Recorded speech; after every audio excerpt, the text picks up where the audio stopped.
Bonjour et bienvenue sur cette chaîne. On démarre maintenant une mini web série sur peut-être le phénomène le plus incroyable qui est en train de se passer sur le marché automobile, les Youngtimers.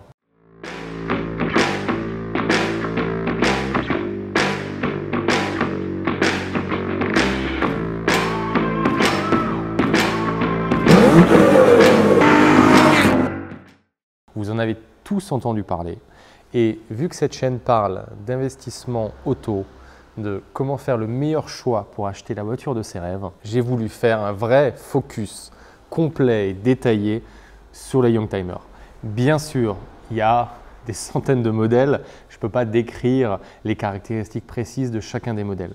Donc ce que j'ai fait, c'est que j'ai fait mon choix. J'ai fait vraiment ma liste personnelle, précise, plus ou moins, avec ce que je vais vous conseiller en fait. Et avant ça, on va faire une toute petite introduction. Et je vais vous dire pourquoi les Youngtimers c'est génial en fait, pour dire les choses vraiment simplement. Eh bien, qu'est-ce qui se passe avec les voitures aujourd'hui?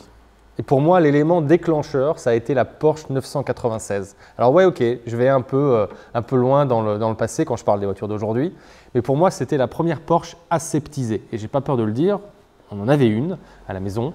On a aussi toujours une 993. Quand je passais de l'une dans l'autre, c'était le jour et la nuit. Il y en a une qui faisait du bruit.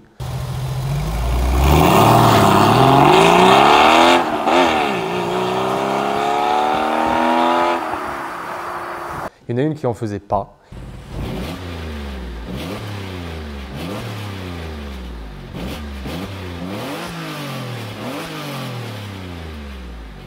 Il y en a une qui avait l'avant classique des 911, l'autre qui n'en avait pas. Il y en a une qui tremblait un peu de partout, l'autre qui roulait vraiment parfaitement. Et ben voilà, je viens de comparer une 993 et une 996. Alors c'est basique comme comparaison, mais il y en a une qui me donnait des sensations, la 993. Et il y en a une autre qui m'en donnait aucune, la 996. Et donc c'est ça en fait. Pour moi c'est ça un Youngtimer avant tout. Alors bien sûr on peut la caractériser en termes d'années.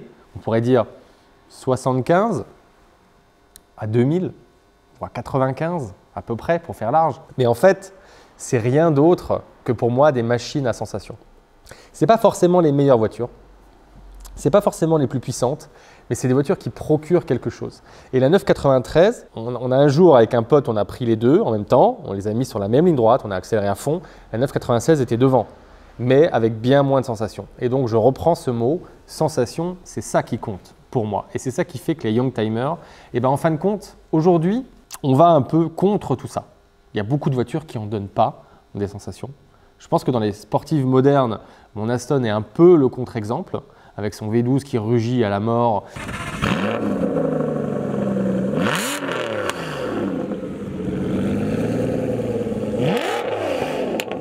Et sa boîte de vitesse manuelle et le peu d'aide électronique qu'elle a. Je viens de vous résumer les éléments clés qui font qu'une voiture, justement, n'est pas avare en sensations. Et donc en fait, ce que moi je vois, c'est que la Youngtimer, c'est justement des machines à sensations. Et aujourd'hui, il n'y a pas tellement de solutions en fait. On peut aller sur circuit avec une Mégane RS relativement moderne, une série 3. Franchement, on va avoir des sensations et ça va être super. D'accord, mais on est sur circuit. Alors la question c'est sur la route, dans la vie de tous les jours, comment on fait pour avoir des sensations?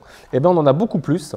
Je me souviens de ma 405 SRI qui était catalysée avec 122 chevaux, sans catalyseur, 130 chevaux.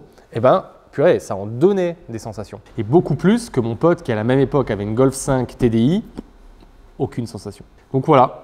Pour moi, c'est ça les Youngtimers. C'est rien d'autre que des machines à sensations, c'est des voitures qui nous ont fait rêver. Alors pourquoi ils s'appellent Youngtimers? Parce qu'en fait, j'aurais peut-être dû commencer par là, c'est rien d'autre que le phénomène générationnel qui remplace les oldtimers.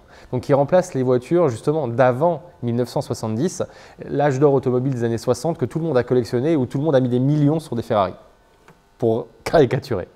Maintenant, on est dans le phénomène Youngtimer. Vous avez vu des cotes qui s'envolent. Vous avez vu les 205 GTI, les séries Griff à 40 000 €, etc. La liste est longue comme le bras. Mais en fait, il y a beaucoup de voitures qui ne sont pas encore si peu chères et qui peuvent tirer leur épingle du jeu. Et l'idée de cette web série, c'est exactement ça en fait. C'est de dire quel modèle peut être sympa, quel modèle a des qualités, des défauts.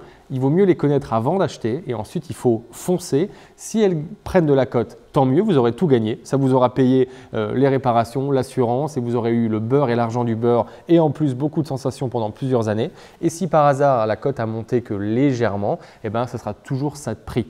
Et globalement, une Youngtimer actuellement, pour avoir une voiture qui perde en cote sur les années à venir, franchement, il faut vraiment avoir mal acheté et vraiment pas avoir suivi les conseils de cette chaîne. Voilà, on démarre donc maintenant cette web série.